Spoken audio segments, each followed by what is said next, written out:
If I could call the meeting to order, please. If you stand and say the pledge of allegiance.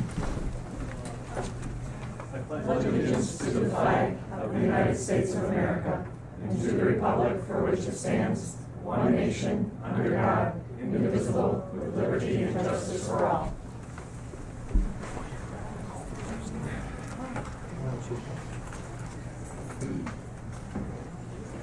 Good evening, everyone. We have no visitors wishing to speak. We do have one special committee here, policy committee. Yes, Mrs. Wilcox. the policy committee met bright and early yesterday morning, and we reviewed about 6 or 7 policies about that, and they will come forward to the board for review and approval. We're going to be meeting quarterly, which is when our policy service through issues revisions for us to review.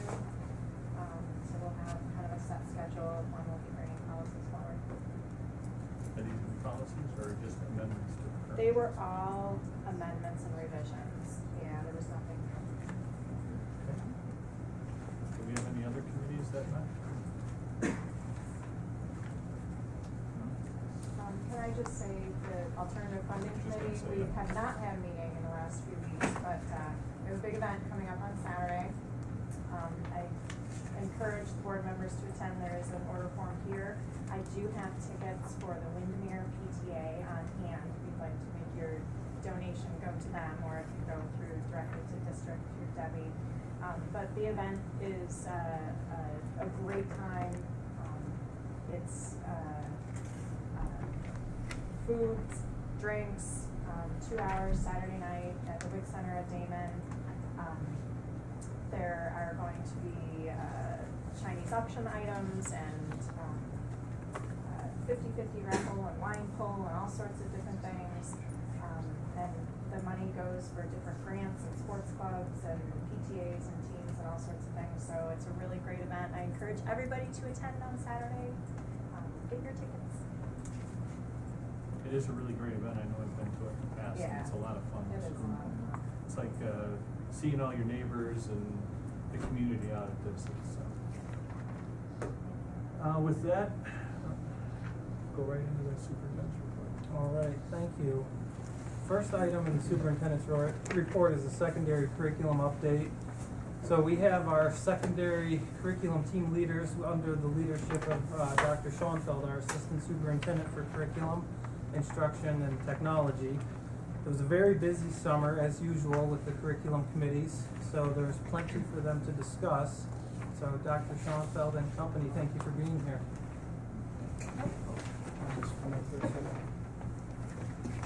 I want to welcome you all, and it's a great honor to have professionals like the teachers and instructional staff and staff we have here in Amherst. This is part 2. We had our elementary curriculum overview, and the one thing I want to just reiterate is before we even started that when consultants work with our staff here and when I am observant and we're moving around during the summer and other times, we have professionals that are consultants and administrators see working diligently, and we're really blessed to have the staff we have here. Tonight we have 6 people that will represent some of our departments and groups. They will be sharing different,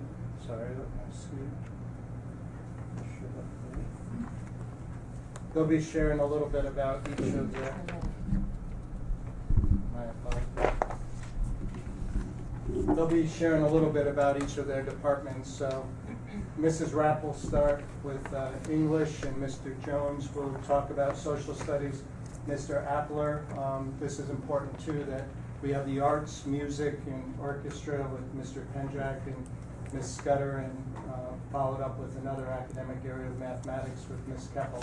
So they'll be speaking for about 4 to 5 minutes. Please understand some of the slides will have a lot of information. It's not meant for you necessarily to see, but we have some reporters here too that some of the information we're doing, we want to make sure that they're getting the nitty-gritty of the hard work that's happening in the best interest of our students. So Mrs. Rapp, please come on in. if you want to advance it. Okay. All right. I included a lot of slides once I got going. I found that I couldn't stop myself. So I will start. Okay, there we go. Just talking a little bit about the review of data, what trends we continue to find that emerge. And I'll be sliding through a bunch of the slides quickly, but you have them to look at later if you'd like. And I'll just kind of summarize it by grade. So the first day we really met with our Erie 1 BOCES coordinator, Mary Jo. We looked at the state test in 8th grade and in 11th grade. We reviewed, as a large group, we reviewed the questions. We looked at the types of questions that there were, and really we found the same, the same patterns that we usually do, that we have found for many years that we've been adjusting our curriculum to refine to meet the needs of our students. We have found, just to summarize, as the Common Core has been adding more nonfiction and informational texts, that has been an increasing change in our curriculum, and so we've added more in that regard. They struggle more with those than regular fiction and literature. They also struggle with making inferences based on author's purpose, vocabulary, understanding tone, and using a specific passage to draw conclusions, and finally with making an argument. All of these are really newer standards that over the last few years we've been working on changing our curriculum to help. So let's see, where am I here? So this is 6th grade. 6th grade created, to that end, 6th grade created ELA workouts and ELA Writing of the Weeks assignments to build on writing and reading strategies using textual evidence. 7th grade, also we had a new teacher in 7th grade, so there was a bit of co-planning done there. There was, they built a new literature unit that also built in more opportunities for nonfiction connections and more vocabulary work. 8th grade modified some current units with an emphasis on vocabulary again and reading strategies, especially for special education students. Let's see, going into the high school, we took a look at our final exam again. I feel like we've revised it a couple times in the last couple years, but for the argument essay on that exam, we revised it again. I included what it looks like now. It's closely modeled after the Common Core. They all are now. In 10th grade, we focused on making our summer reading assignment a little more meaningful and extending it just, past just the one day we've usually assessed it and into maybe like a week kind of a thing, focusing on literary analysis. And we also, I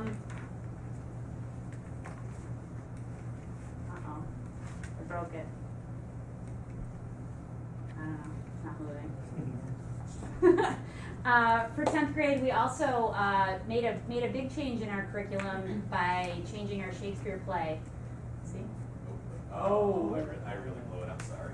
All right, well, I'm trying to help. I've got notes in front of me. We changed our Shakespeare play. We've been talking about it for a couple years, looking at the needs of our students, and we changed Hamlet. Where'd it go? Oh. We took out Hamlet. We found that as a team, for the last number of years, Hamlet is Shakespeare's longest play. It is very complex, and we were spending a lot of the time just getting through it and getting through the plot. And I don't want to just get through to Shakespeare. So there are so many Shakespeare plays, there are so many Shakespeare options. And we teach very little comedy. So we chose as a team to do Taming of the Shrew. So that'll be a major change this year for the 10th grade. And we spent some time not only looking at the play, but also really looking at different themes and different connections that we can make and bringing in different informational and nonfiction texts, making it relative to today, which I think will benefit our students much more than it has in the past. 11th grade also underwent some major revisions because that is obviously the year for the exam. 11th grade teachers in particular took really close look at the data from the 11th grade exam. Revisions were made to more lengthy literature, cutting it down to excerpts. New argument assessment was made with new nonfiction passages. Tier 2 vocabulary and author's purpose assignments were created for more emphasis and to allow more time for direct practice for the exam. I included a couple examples here regarding those comments. A couple examples of those multiple choice questions that our kids usually have a harder time with. And then finally, English 12, actually not finally, one more thing after English 12. English 12 has been divided into a semester course, one composition, one literature for years and years and years and years. We've talked about it as a department and looking at the needs of our students to reconfigure that so that it better aligns as a full year course with the rest of our offerings, as well as gives students an opportunity to really focus and master those research skills, moving the research project to third quarter instead of having it at the last minute in fourth. And if there are any problems or any issues, they do have some extra time to succeed. And finally, our ELL teachers also were there with us, which was really important considering the new state mandates for English language learners. They were able to work with all of us who they co-teach with.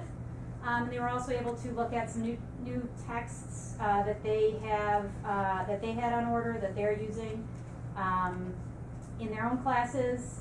They focused on making new vocabulary units, translations, images, different scaffolding for current ELA units, and more planning with the co-teachers. So that was a lot.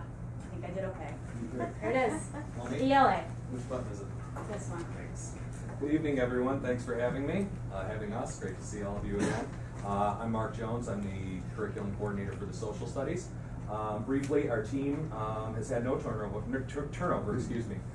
So consistency has really paid off over the past 3 years. This is the third year that we've met. Our Erie 1 BOCES coordinators, presenters have remained the same as well. So thank you for your support.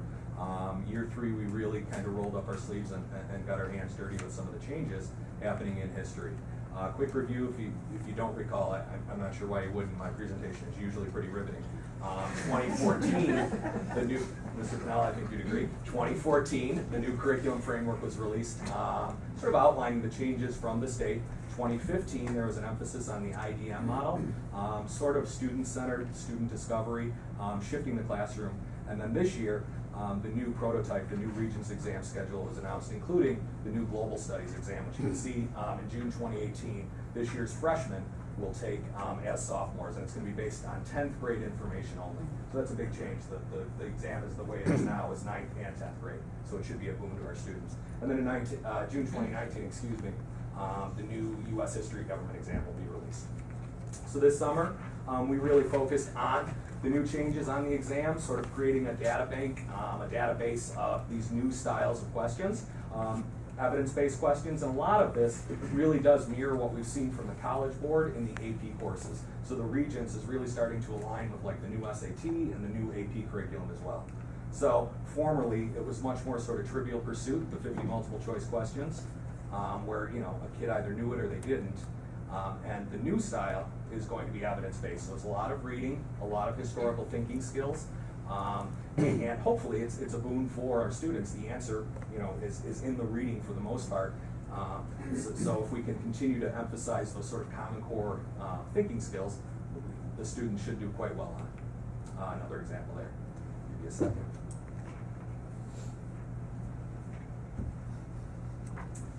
So how did we go about this summer? We broke up really by grade level, thinking about creating our own banks of questions to prepare for these changes, starting in the 6th grade, right on through 7th and 8th in middle school, and then 9th grade teachers worked with 6th grade teachers to help out, so there's some common curriculum there. 10th grade teachers, 11th, and then 12th. So we feel like we're really in a good position. Another major change to the exam is going to be the short answer questions, or CRQs, constructive response questions, where again, it's going to be heavy on reading, and then a series of questions based on one excerpt or two excerpts, comparing perhaps a theme in history. So for example, this is new, we 8th grade had this for a while, but we've never seen this on the 10th grade exam. So here again, thinking about critical thinking skills, thinking about, change over time and some of the big themes that run through history, and also point of view and bias are some of the new features of this portion of the new Regents exam.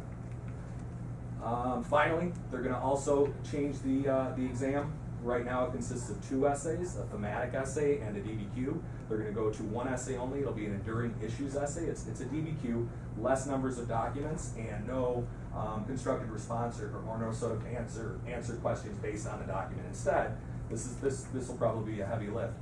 The students are going to be asked to find a theme that runs through the 4 different documents and sort of create their own thesis, their own claim.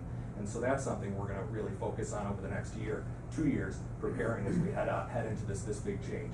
So at this point, we're kind of in a gray area. We're still, teaching with the assessment that we've had for so many years, but also we're starting to really focus and work in the changes that we're going to see on the exam next year and forward. So continued middle school and high school collaboration is really important. On staff development, November 8th there, we're going to try and disseminate this, make sure all the social studies teachers in the middle school and high school levels have access to this information. And with your support, we should be very successful. Thank you very much.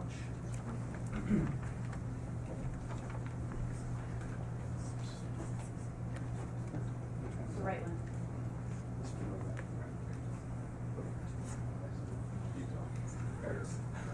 Okay. Hi, I'm Stephen Appler. I'm representing the art department at the high school, and it's long overdue that we be here at one of the board meetings talking about the things that we do. Although we don't have the grand scale plans that some of the other departments have, I'd just like you to know that they are coming, and you will be seeing more of me over the next couple of years. The first logical step for us to do, which made the most sense and was probably the easiest because I had worked with Christina the past 2 years, and she was also my student when I taught at Damon, was to look at our studio and our program. As it was in the past, Dr. Bosworth taught it at the middle school as an advanced course, and Miss Brown taught it at the high school. They never really collaborated much, so students, what we found in advanced courses is the students who came in, whether they took it at the elementary or at the middle school level or then took it at the high school, the vocabulary that we would need in advanced courses wasn't necessarily equal, depending on the teacher that they had. So with Ms. Klein, my first approach was that we leveled the playing field completely. So with that, we adopted probably 15 years ago an art history book called Discovering Art History, which has been updated a couple of times, which is a really sound art history text. But for the most part, they sat around on bookshelves, not really being utilized. My vision has always been that the best way to teach kids about art history, rather than in the dark with slides, is to, with every period that we cover, with everything that we explain, that we take them through a physical art project, a studio project that goes along with it. So chronologically, it just makes sense that we would start with cave art and we would work our way all the way up to the 21st century. With that in mind, we focused on looking at, okay. We focused on first coming up with a common language between both of us. So we do a unit called the Elements and Principles of Art, so that students, we use the same definition, students have a common vocabulary that they can use in every class, okay? From there, we do something called What is Art? We do an age-old art history sort of in-depth thing. At the middle school, we've added a basketball sort of art trivia game to enhance it, so if they get the question right, they get to shoot a basketball and they work their way to candy bars and Jolly Ranchers.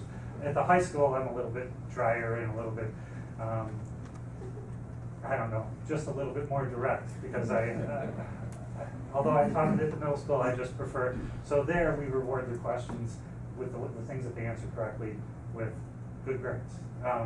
And at this point, especially that first 5 weeks of class, kids get really excited when they can go on Assessment and they can see that they've done well and that they know the vocabulary and that there's a lot of joking, but every student talks about it. So then the very next step that we do is we get into, this year we did cave art. Most of our high school kids have never stretched a canvas before, so we we start to treat them like painters right from the very beginning of it. So they learned how to stretch a canvas. I came up with this concoction. I'm an old house guy. I love working on old houses. I'm on house number 6. So drywall and joint compound has been a big part of my life for the past 25 years. So we took joint compound, mixed it with some temper paint, spread it on the canvases so that it actually emulates cave walls. The students then went in, they got to incise the images that they onto the cave walls, and then once it was all dry, then we started to add color, and we talked about the same sorts of problems or conceptual ideas that literally the prehistoric and Neolithic people would have gone through. Why would someone climb into a cave 3 miles to put a handprint on a wall? It just doesn't make sense, especially without a flashlight or a rope or anything else. So by giving the kids that first-hand experience, it helps them understand. So after this unit, we continue on the idea of visual language, and we take them into, we follow a path which leads us to Egyptian. So what we start off with cave symbols, then becomes hieroglyphics. Then we talk about the Rosetta Stone and how the hieroglyphics were defined, and it later became Greek, which later became Latin, which later became all the Romanic languages. And then the fun part was, we said, okay, now you can look at your iPhone, and guess what's on there? Pictures that now represent things. So we've almost gone full circle from a symbolic language back to a symbolic language. So then we had some conversations about what would a hieroglyphic iPhone look like for Egyptians. So how would Twitter be, the symbol for Twitter be similar to what the symbol is like now? So the idea is that through taking these students on this path, every path through history that we do, they will do a project that has something to do with it. Obviously, we can't do things like make tesserae mosaics, but we can make paper mosaics. And we'll do all of the sorts of things so that by the time they walk away, they've already learned so much about art history that they really don't even understand that they did, so that the learning went on. It's kind of a cool thing. It's taken a lot of collaboration between Christina and I.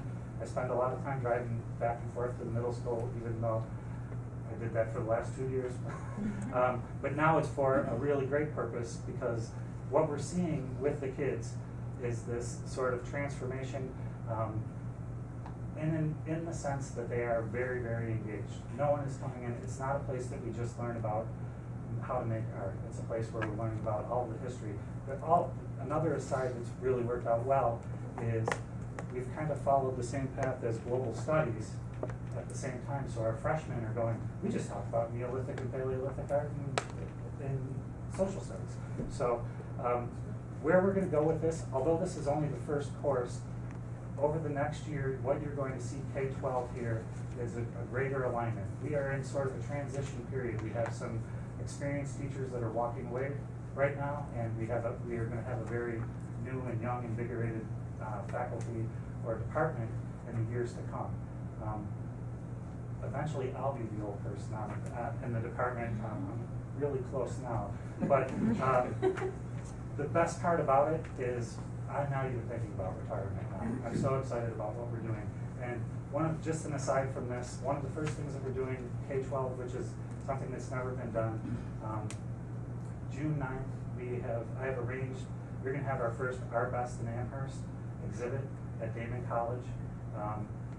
Each art teacher is going to pick 15 pieces of work that is going to be juried. Damon, because of my long-term relationship with Damon, I've been a professor there for 20 years. They have been nice enough, they're going to cater it. They're going to provide t-shirts for every one of the kids who gets work in it. The music department has been nice enough to offer us some music. So it's going to be a Friday night opening. We really want to make a big deal out of it for the kids. It's going to be an annual thing that we do every year from now on, for as long as I'm around, hopefully. And what I'm trying to do is compete with our wonderful music department so that we're not only known as a district with great musicians, but we're known as a district with great artists. Okay? Thank you. Thank you.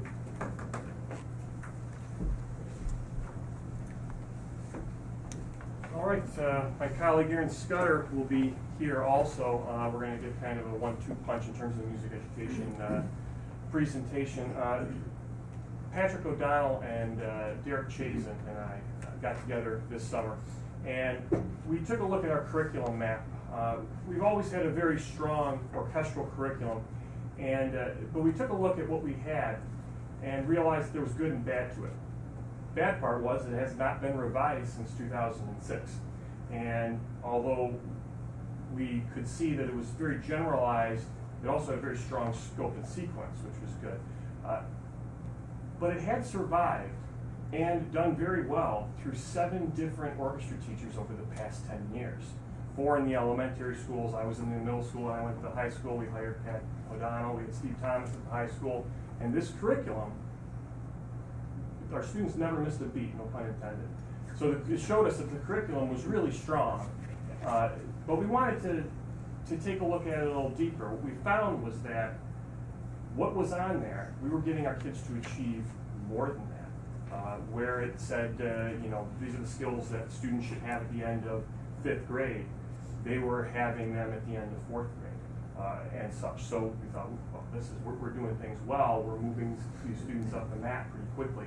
So let's go ahead and restructure this, create a whole new set of goals, benchmarks, task analysis of the whole system. And we ended up coming up with something very robust. We created a new digital curriculum map. This is also on our district music webpage, which I'm going to get to in a second. But the digital curriculum map takes our entire curriculum map and shows visually for parents, for anybody, for other teachers, anything that they want to see. They can see assignments, unit plans, anything on there in a Google Doc format. The reason being, too, is that if we decide that we want to change or add to that, we can change it and add to it within a Google platform, and those changes are reflected automatically.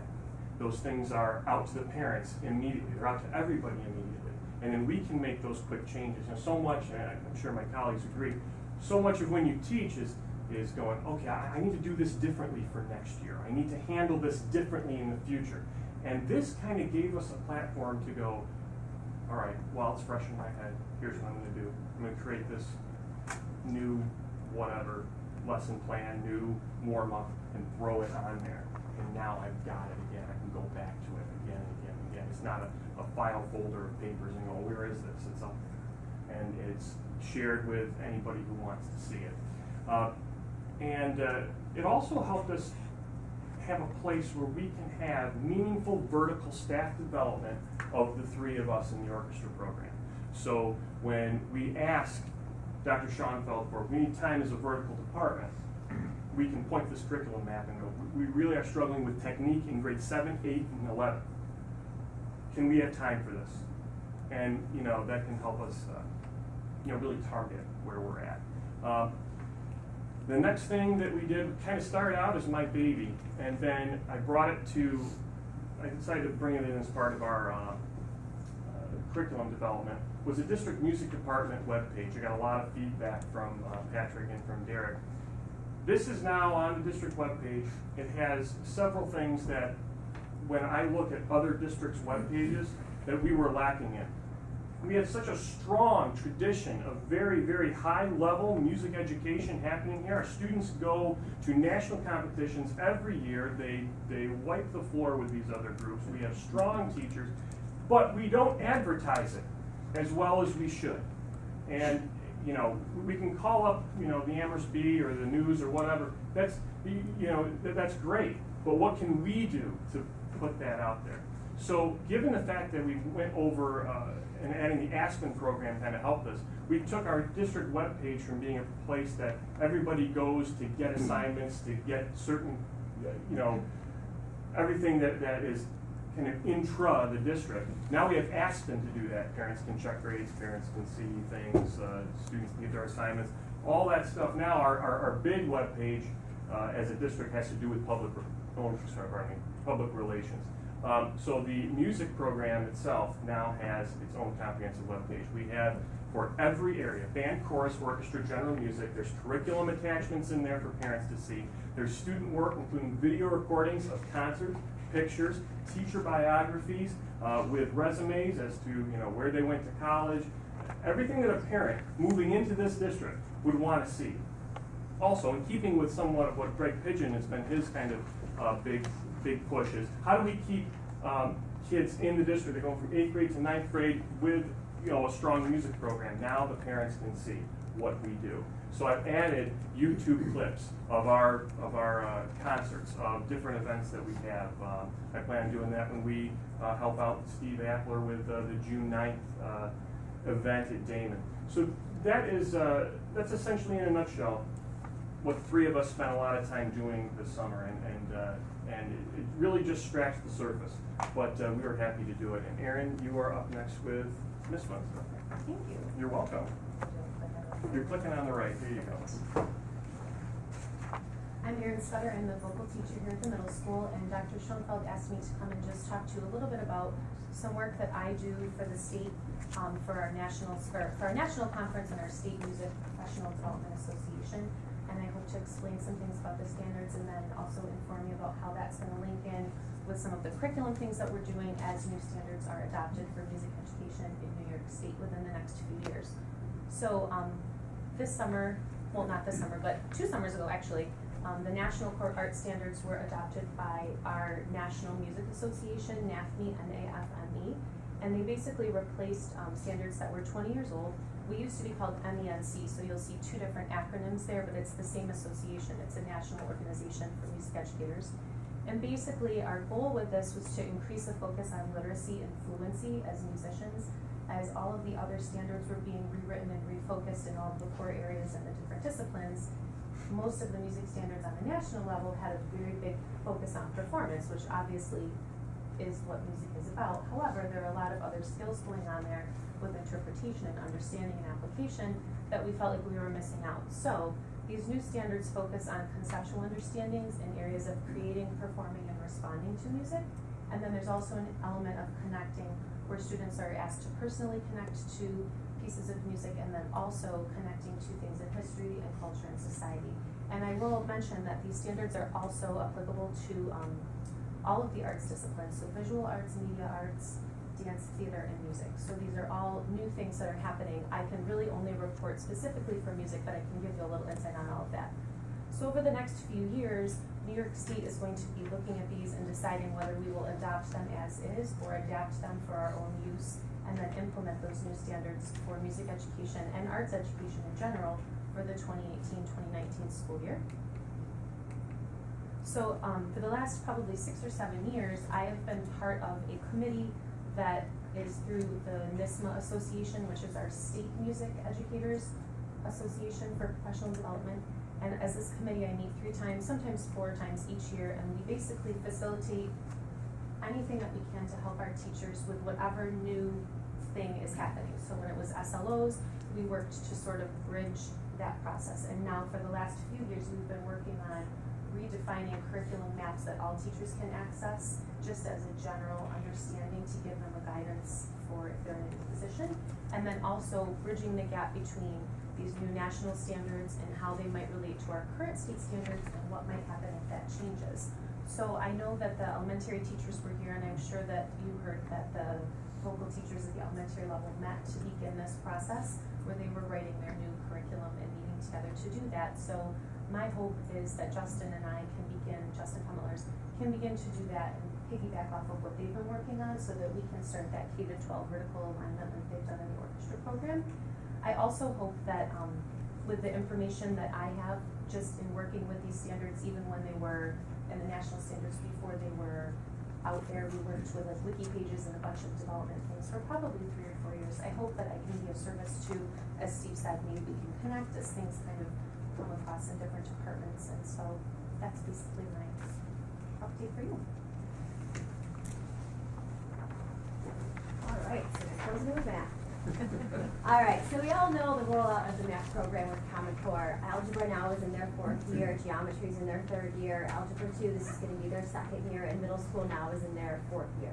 So with the rollout kind of going the way it has been, math, because we're such data people, and statistics we really like, we decided that we were going to put a big emphasis this year on data analysis to really see where do we have gaps in our interpretation of the standards and the modules, and what we can do to really help benefit the students the best. So we spent a couple days of intense data research. We broke into our different content areas, and really we were able to find some meaningful data, so that way the changes that we were making to our curriculum, well, there was evidence behind those changes that we were making. So we spent a couple days on that. We also had our BOCES rep, Michelle, come in, and she gave us a nice presentation on engagement strategies for the secondary math classrooms. So that way we could try to connect some of those meaningful engagement activities to some of the changes that we were making in the classrooms. So the data that we looked at was really unique, because we were able to look at just last year's exam, how our students did. But now that we've been through the process a couple years, we were actually able to start looking at some longitudinal data. So we were able to see, well, over the last 3 years in algebra, where have we been struggling consistently? Because that's probably one of the places that we should make a meaningful change to our curriculum maps. So through this, we were able to meet in our different content levels, and each grade level then had to make their own changes, because we all had our own different data analyses. So I'm just going to, all of these are in your packet, so if you'd like to go through them, you can see exactly what each grade level was kind of focusing on. But I'll give you an example here with algebra. So through our data analysis and our longitudinal data, we were able to see that a lot of our students were struggling with solving quadratic equations and connecting a lot of the vocabulary terms between geometry and algebraic representations of data, and also connecting that then to the calculator skills. But we were able to find that there was this big idea of quadratic equations that we were struggling on. So we did some of our own research with, okay, this is where we're struggling, how can we better help our students? So what we decided to do was, well, maybe we should start introducing the calculator a little bit earlier. Maybe what we should do is teach them the geometric representation before we connect it to the algebraic representation, because then we can actually start using those vocabulary terms earlier in the school year, and then we can then consistently use those as the school year progresses. So over the next week, what we did is we spent that time revisiting our units, revamping our curriculum order, and also bringing in some of the engagement strategies that we learned through our presentation with our BOCES rep. So that's one of the examples that we had in algebra. Geometry was the same. They did their data analyses, and we found that geometry is now really bringing in a lot of reading comprehension, which seems to be a common thread between all of the different content areas. So our geometry teachers did some research, and they were able to then start putting more of those engagement strategies and start putting more of that into their curriculum, and different strategies to help them with that comprehension. Algebra 2 is a little bit different. They've only had 1 year of the new Common Core standards. So they actually only had 1 year of exam results to look at. But what they were able to do was take a look at their results, take a look at maybe how they were interpreting the standards, and they were able to then refocus on different units that they could, maybe they interpreted the standards a little bit differently than they realized New York State was interpreting them based off of the exam. So they were able to go back and revamp their units. And pre-calculus, this is going to be the first year that pre-calculus is now entering into the Common Core mold. So our pre-calculus students, this is the first year that they have now been through Algebra, Geometry, and Algebra 2 Common Core. So they had to make some major changes because their task analysis now, their students are coming in with a completely different skill set than they have in previous years. So over the summer, our pre-calculus teachers spent some time revamping their curriculum, creating a new curriculum map. And also, they also have the additional idea that they are still connected with ECC's program. So they had to find a nice balance between ECC's standards and then the knowledge that their students were coming in with the Common Core. So that way they could still get their college credit for the pre-calculus course. Calculus is also revisiting those ECC standards. They were changed last summer, so they had to revamp a lot of their curriculum to make sure that they were being able to continue with that ECC accreditation as well. All right, so feedback from the math department, they wanted to make sure that I really express to everybody how thankful they are that we do have this time every year to work together making meaningful changes to curriculum in 40 minutes, when you have 40 minutes to spare for our math department meetings, it's really hard to do, but having a full week to sit down, make major changes that really will benefit our students is extremely helpful. Also being able to sit down with the middle school teachers, and we started talking about a vertical alignment with a lot of the different ideas now that are common threads from 6th grade all the way to 12th grade. We were able to start those conversations. We are going to be looking into doing that a lot more in the near future, so that way we can have a better idea of what our students are coming in with. And our younger grades can then see, well, why am I teaching this? And they can see the connections that are being made in high school. But then with math, there's always more changes to be made. So in the fall of this fall, we were told by New York State that there is now going to be new changes to our learning standards. They're not brand new standards. However, the standards have been revised over last summer. There have been revisions made to them. They have been released, so we are now able to look at them. I know I just spent a couple hours with the geometry teachers going through the geometry standards to see exactly what are they changing, what are they revising, how are they interpreting the standards a little bit differently. There are quite a few changes being made, again, to the standards. I'm going to be sitting down with the algebra teachers starting tomorrow. We're going to be looking at the algebra revisions, and those revisions will be coming out then in the fall of 2018. So we'll be seeing a little bit more of me coming up with more changes being made to the curriculum. But hopefully we now have a solid set of core standards, and we can just continue developing them to be very good. So that's my update for me. So, Mr. Schoenfeld, and are there any questions that you have for any of us? I have a couple questions. Okay. No, I appreciate everybody holding questions till the end. So you are all now open for questions from all of them, not just for mathematics. So if you have any questions, now is certainly the time. So please, while we have the expertise here in the room, fire away. First of all of you, thank you for being so open to change, and your colleagues as well, with all the things going on with education in the state and around the country. But Mrs. Rapp, I guess a question I have going back to your presentation. Sure. And I heard Mr. Jones mention this too, the importance of reading skills and reading comprehension and the writing skills all tie in.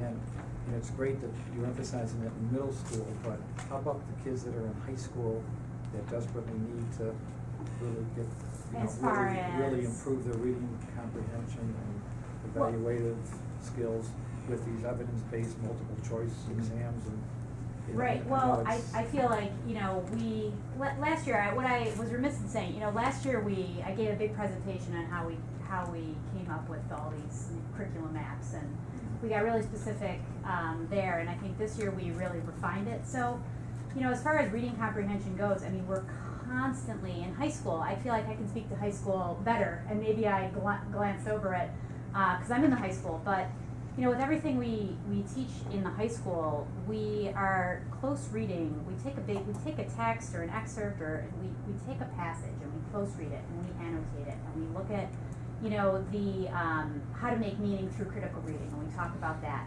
We have multiple choice questions that, that we've been creating that have been informed by looking at the exams, and we're trying to make more of those because those are actually like the hardest part for our students, are those multiple choice questions. I feel we do lots of different writings. We do lots of, critical text-based writing, summaries, analysis, different literary analysis, different argumentative essays, and we've always, it's always been there, but I think we do more of it now, and more very focused based on whatever that text is, connecting it to the Common Core standards. There's because you guys were saying, it's like reading comprehension is everywhere, so it's like there's just never enough time to teach all the words and to teach all the all the strategies, but I feel like we do it with consistency and rhythm, so that we're trying to teach to get that muscle memory, for them to take and for them to move into the other content areas. I feel like I teach a lot of history now too, just because of all the nonfiction and the informational text and how to read that kind of text. And I feel like we're just building and building. I'll jump in. So Ah. a lot of the work that the English department does really pays off on our end now. So much of the terms that we use, claims and argument-based writing, Yeah. the kids have sort of been exposed to that in English. So it's really paying dividends on our end when we introduce these new things in social studies to the kids. They're like, oh yeah, that's what we do in English, you know. Also, over our planned meeting times, we've sort of broken down the skills from 6th right on through 12th, where we expect these kids to be and sort of the building blocks of skills. But I think Kate said it, so much of what we're doing in class now is exposure and hands-on, you know, like I said earlier, getting your hands dirty. Like, you know, we read a ton of historical documents in class, you know, and the kids roll their eyes, oh my God, another one, Mr. Jones? Yeah, let's read another one. You know, and so constantly working and building up that muscle memory, I think, is where we're seeing, you know, on your end, on my end, you know, Steve's talking about it in ours, you really see it now, the Common Core, sort of this umbrella structure, really, you know, seeping into all elements, all curriculums, all contents. So I think the kids are just, you know, repeatedly getting hit over the head with ideas about, you know, Show me the evidence. right, show Explain me the it. evidence. Explain Yeah. it more. Where's your claim? Point it out, right? Yeah. You know, what's your specific facts? What's your details? You know, back it up. And these are the skills that colleges have been saying students are lacking. So. That's great to hear. Oh, thank you. It's good to see. Yeah.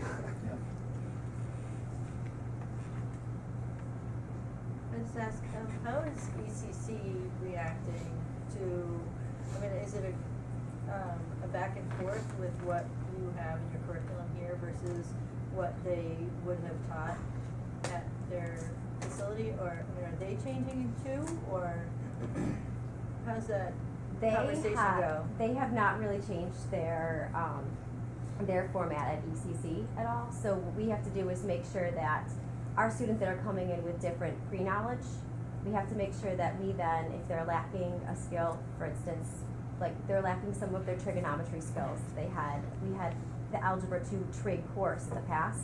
A lot of that trigonometry is now kind of scattered a little bit in geometry, a little bit in Algebra 2.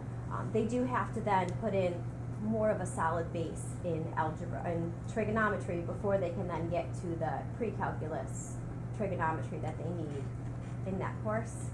So they are able to still keep their ECC accreditation. So they have been able to scaffold that. As far as back and forth, I don't teach pre-calculus.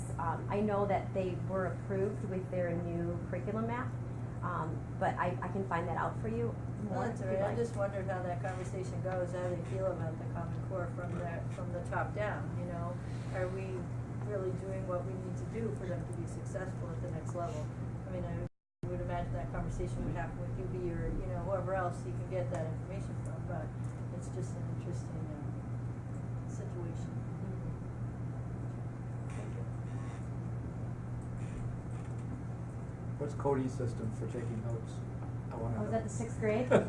I actually have it. It's in our shared document. I think, you know, it's interesting.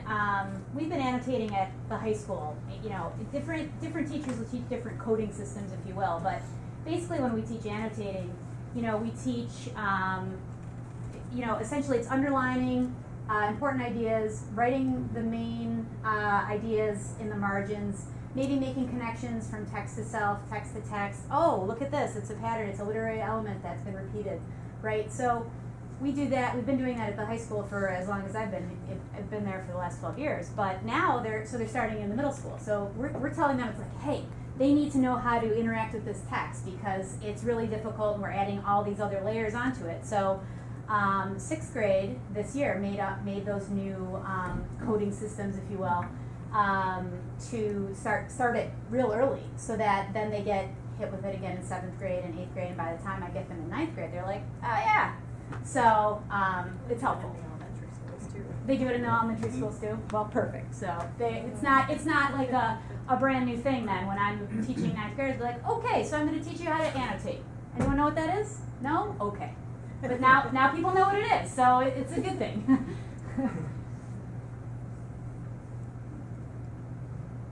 So one of the things that's important to point out that you've heard throughout this presentation is underneath all of this, the foundation of sorts of what we do is a common language of instruction and good teaching. You know, you can have the best articulated curriculum, you can have the best documents in the world, and if your instructors that are in front of the kids don't know how to deliver instruction with a balance of art and science, in a way where kids retain and transfer the information, then it can all be for naught. So that's one of the things that's foundational to our district. And you're also hearing data analysis is a common theme that's foundational, as well as literacy, pervasive throughout all the content areas. Last month, I had the privilege of hearing the commissioner speak at our annual Fall Leadership Conference, and she talked about the revisions that Ms. Keppel referred to coming forth with the standards. And in that conversation, she said very clearly, in New York State, we have the resources to handle these revisions and these changes and curriculum development. That resource is clearly our teaching staff. We have wonderful teachers in New York State, and I can't think of better evidence of that than right here in this room tonight. So thank you for all the hard work that you're putting forward as it relates to the arts. You have a wonderful opportunity in front of you and a challenge that I'm going to give you, because we're potentially passing a resolution momentarily here tonight to look at a capital project in our high school that will be focused on the arts and technology and the fine arts and performing arts. So our challenge would be to look at not only what we're doing now, what we'd like to do in 3 to 5 years, but also what we'd like our curriculum and our instruction to look like 10 years down the road or into the future. And I know we have the people in this room to lead that and to lead us into greatness, not only with the facilities we're looking to build, but also with the performances that we'll have within those facilities. So thank you very much. And of course, thank you, Dr. Schoenfeld, for your leadership. You certainly came in at a time in the spring when there was a lot of activity going, and you were able to provide leadership and direction with that, and I'm very appreciative of that. So thank you. We are moving right along in the superintendent's report. The next item we have here is a review of our reserve accounts, our reserve funds, and it says on the agenda tolerance, but really what we're looking to do now that our annual audit has been completed is take a look at each of our reserve accounts, what they're intended for, what our balance is within those accounts, and what might a recommended balance be, and how we feel towards that recommended balance. So it's a discussion really about each individual account and where we stand, a state of the state, so to speak. And just before we start the budget process, it's a good refresher to just remind everybody kind of where we are and where we need to go. So I'm not going to read through every single one of these pages. It's the same format that we've had now the past few years. You all have copies in front of you, so I'm just going to give the highlights, if you will. So the first reserve we have is the reserve for retirement contributions. The ironic thing with this reserve is it's actually only authorized to cover the ERS, or Employees Retirement System, contributions. The Teachers Retirement System is not allowed to be paid from this reserve. Scrolling down to the bottom here, you can see the funding level currently as of the end of this past fiscal year was $400,906. In conversations with the auditors, they'd like to see about 2 years worth of expenditures in that reserve. So about $1.6 million they would recommend. Going down to the next reserve is the Employee Benefit Accrued Liability Reserve, or EBLAR, as the acronym is pronounced. And this reserve is used to pay unused accumulated leave time that's contractually provided, and it's for unused sick time, vacation time, and personal leave upon retirement, when an individual retires from the district. Currently, our compensated absences were calculated as of this past fiscal year, just over $2.6 million. We have 1.5 million, almost 1.6 million, so it's funded at about 60%.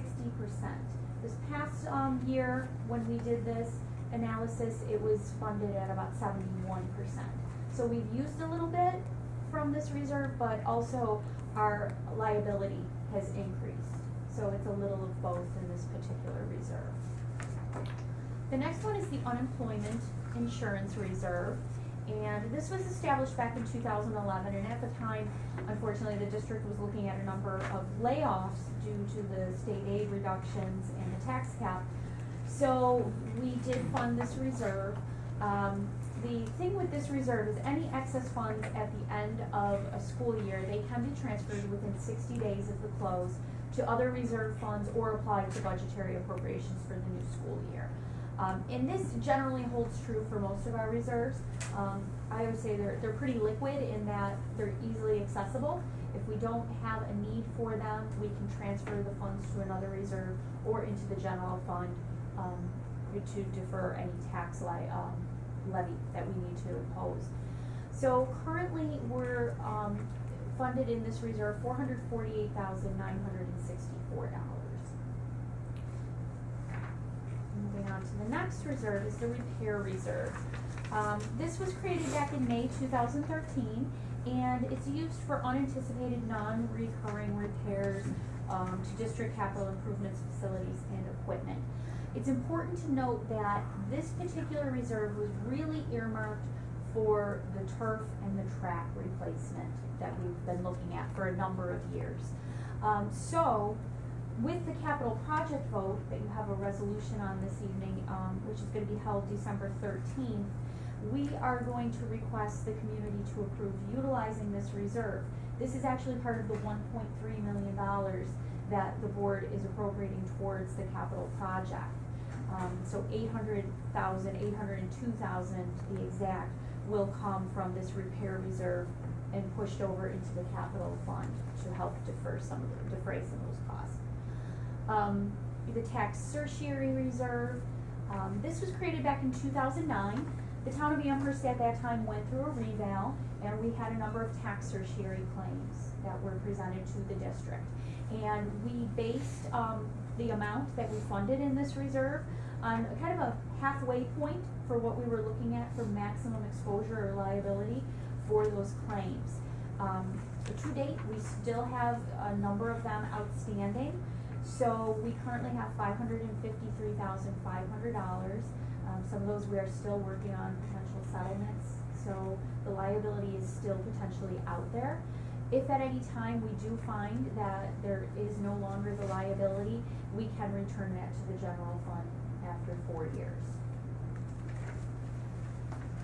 And the capital reserve is the other balance of that $1.3,500,000 from the capital reserve will go to the capital project in December that we're asking the community to vote on. This reserve was established in May of 2007.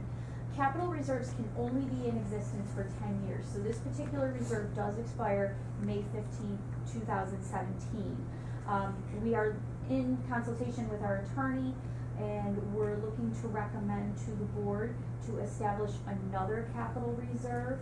That does have to be established through voter approval. So we are looking at potentially with this May vote having a referendum for the community to establish a new capital reserve.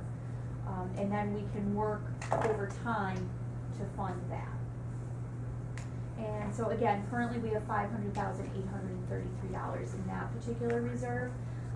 Part of the referendum in December will be to utilize this, asking the community for permission for that. Then we have our unassigned fund balance, or the 4% rule, as it's better known as. So this is kind of our general savings, if you will.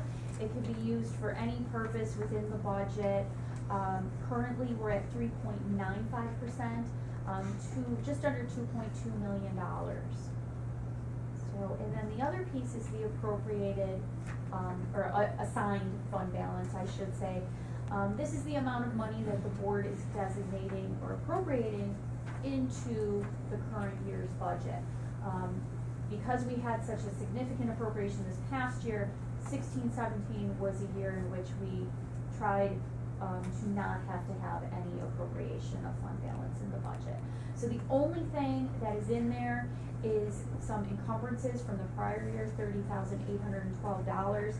Those are basically expenditures that were still open as of the end of the year, needed to be carried over into the new year, so the money came with it from last year into this year.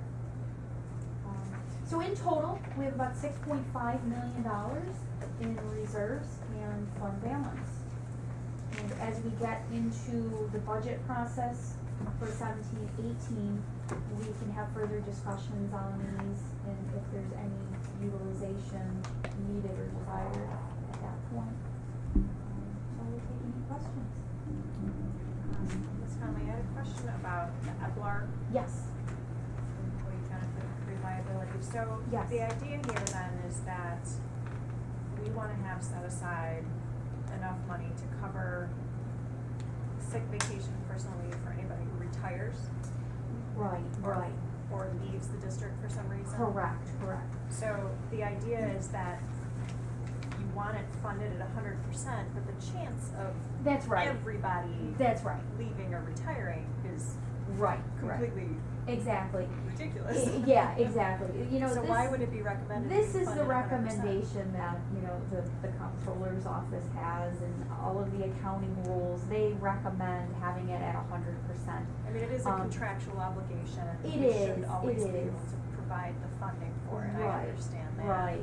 but realistically, They look at it as if Amherst were to close, right. you know, We need to far-fetched. that. Yeah. You know, what would we have to pay out if everybody left Right. at the same time? Right. So, is it realistic? No. Right. But it's the recommendation that they give us. Mrs. Conley, could you just provide clarification to me? So our repair reserve, we put Yes. money aside years ago Yes. for the eventual turf replacement, which we're gonna be looking to do in our next capital project. Right. So to move that money, do we move that money then into the capital reserve? Yes, yes. Does that require a voter approval, or is that just a vote of the board to do? It'll be through the vote The when vote we itself. do it in December 13th. Our attorneys are working on the language right now to include in the referendum. I would imagine it's just gonna be one vote. I don't believe the community's gonna be requested to cast, you know, a couple votes. I think they're gonna make it all inclusive in the language, so it's one simple vote.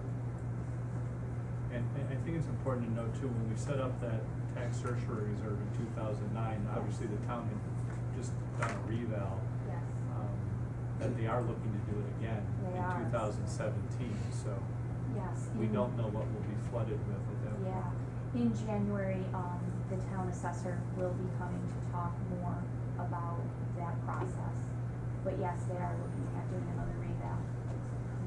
And for that reserve, you said that after 4 years you can return it, so 4 years after it was established? No, after the liabilities are no longer. You have to wait 4 years after the You liability? could, yes, yes. But then after 4 years, there's no choice. Oh, It okay. has to go. I see. Okay. So one thing that it does not exist that we'll be talking about in the future is a debt service reserve. One of the recommendations that we've talked to our auditors about is creating a debt service reserve, for our debt service obligations. And as you know, with the capital project that's wrapping up now, phase 4, we'll have some debt that will come on as a result of that. And then moving forward with the proposed project, if that comes to fruition, as far as 2024 and 2025, we'll see some debt service payments that we'll have, and looking at how we might put away some funds in a reserve fund to offset the local share over time, with that proposed project is something that we have in our sights that we'll be talking to you about in the future. It will come probably sometime December or January when phase 4 of the current project wraps up. And at that time, if there's contingency or incidental money that hasn't been expended, we have the option to either spend it on things approved within the scope, or we have the opportunity to put it into a debt service account for debt service payments that we will have on our books down the road. So as the end of phase 4 comes close, we're looking at the end of December to wrap that up, Right. and we get looking to file the paperwork with state ed to close that out, we'll be having that conversation about possibly creating a debt service reserve. Would having a debt service reserve maybe save us some money by improving our ratings, or? No, No, That it really doesn't have that much of an impact, no. Because right now we account for it within the general fund, like when we do a ban or a bond borrowing, it's all accounted for in the general fund. The auditors have recommended that we set up a debt service fund for when we do borrowings, if there's a premium on them, to really be able to carve out and specifically have a vehicle to house that in rather than having it in the general fund. And then with us looking at closing up this capital project, that's another reason for the recommendation to have a debt service reserve. If there's any funds left over, we can move it in there, because at the end of a capital project, you're limited as to what you can use those monies for. You can't put them into the general fund. You have to use them to either pay down debt or towards a capital project. So we have little flexibility with that. Mrs. Conley, is the debt service reserve established by the board, or does it have to have board approval? That's established by the board via resolution. So there will be more information about that forthcoming, but it's not in the current presentation Right. because it doesn't exist, but it is something that's advised and we'll look to do as we move forward. So thank you. Thank you. Thank you. The last bit of the superintendent's report actually is not a superintendent's report item, but President Steinle will talk to you a little bit about the upcoming NISBA conference and the resolutions that are proposed for vote, and to look to see how we would like to he would like him to cast our votes on behalf of our district. So take it away, please. Dr. Lane and I are both the delegates for the NISBA convention, which is the end of October. So there is 4 bylaw amendments and 18 resolutions that NISBA has put forth recommending. And then there's 1 bylaw amendment and 6 resolutions that they're not recommending. So there was a packet that we sent out with information on all these. NISBA puts together details on each one, and for the ones that they're not recommending, why they're not recommending those. So I don't know I hope all of you have had a chance to review those. I don't know, I mean, they're obviously very lengthy to go through one by one. If you have any questions or concerns or whatever, at this point I will be the one to cast the vote on behalf of Amherst Schools at the convention. I believe it's on Saturday morning. I just want to say, it's obviously too late for us to recommend modifications. Correct. It was in September, so what we're doing here is basically just saying we support or don't support. So we're not going to be wordsmithing or anything like that. That is correct. But some of them are very positive, like 15 is obviously addresses the capital innovation adjustment, urges the state to restore all the funds, addresses everyone's in favor of that. In the past, we have put forth, as Dr. Carasella mentioned, we have put forth modifications or even, some of our own ideas.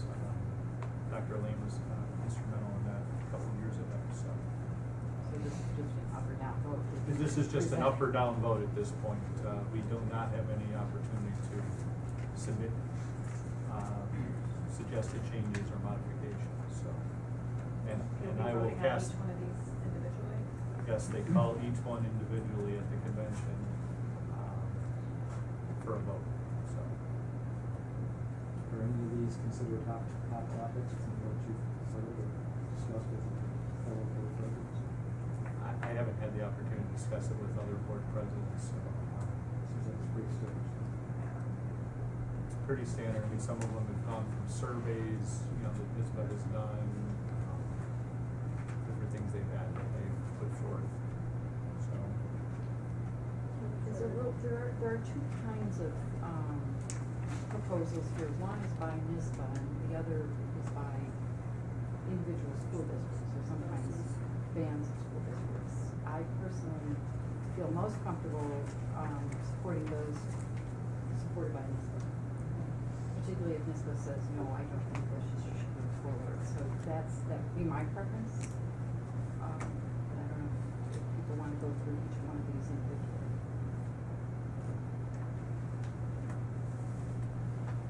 Well, there's 18 of 4 bylaw amendments that NISBA's put, to their bylaws, that they're recommending for changes. Out of 24 resolutions, they're recommending 18.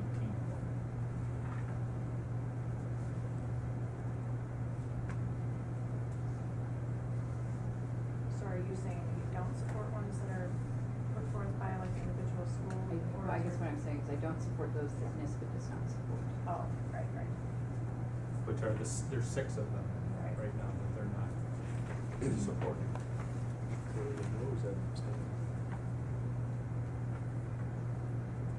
No, what we would be, I'm just What- talking here. as a what as a board. group we would be saying potentially is, do we support the 18 that NISBA's recommending? You know, do I have authority to vote yes, I'm in support of those? And then for the 6 that they're not, do we agree with that? And we would also concur and vote no to those, so. So are you looking to poll all of us on each of the Well, I'm statements? hoping everybody has read them and, knows what they are, so we don't have to go through each individual one. So yes, I would just poll and say, Do you want a motion to approve the 18 resolutions that NISBA supports? do we need to make that a resolution? Do we need to make Just a a poll the motion? board? Just a straw vote. Just a straw Okay. vote is fine. So if you can go around and start with you, Dr. Carousel. I would support those bylaws or resolutions that were recommended by NISBA Okay, and not support the others. Mr. Buell? I agree as well. I am the same, so. That's great. Dr. Lane and I will have our charge. I was just gonna say, I hope that- They can be lengthy if Thank you. you. It does, and we've done that in the past, so. Yes. Oh, yeah, the NISBA meeting itself will take hours to go through all these. Yeah. Hopefully I have Dr. Lee in there too. There was a question, I think, that Mr. Neville asked of Dr. Carosella, which was, would you vote no to the ones that we're not voting for, or just abstain? I think that was your question. So that, Personally, or would I ask? well, for the voting delegates, I think that was the question that he was asking. So for our voting delegates, are they abstaining from the ones that we're not supporting, or are they voting no? For clarification.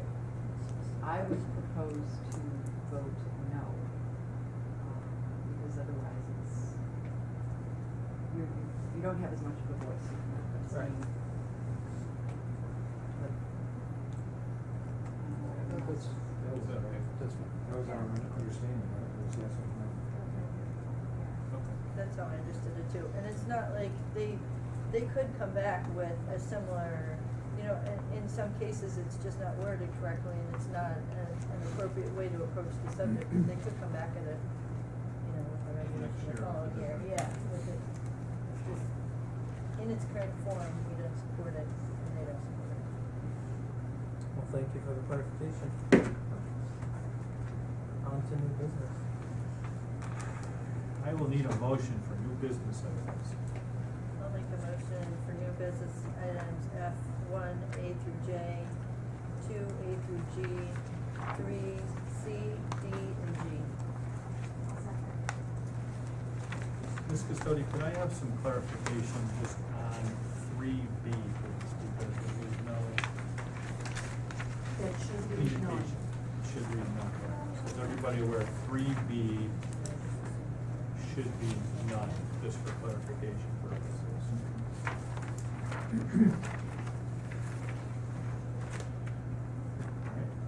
I'd like to just point out, if you don't mind, before you continue on, F1, C, and D are D and E are the resolutions for the secret resolution, as well as the date of vote resolution for the capital project. And we do have, Jim Hickey and, Jackie, I'm sorry, I forgot your last name. From Young and Wright here, our architects, if there are any questions from the board relative to that process, or what we can anticipate moving forward in the next few weeks. So I do appreciate you being here. I shared with the board a pretty extensive chart that outlined all of the communication that will be happening relative to the capital project. It will start tonight with the press release that we have prepared for the Amherst B. Tomorrow you'll see the capital project site go live on our website, and there'll be several presentations moving forward leading up to the vote. Great. Yeah, thanks for explaining. I think we deserve the public to know what we're doing.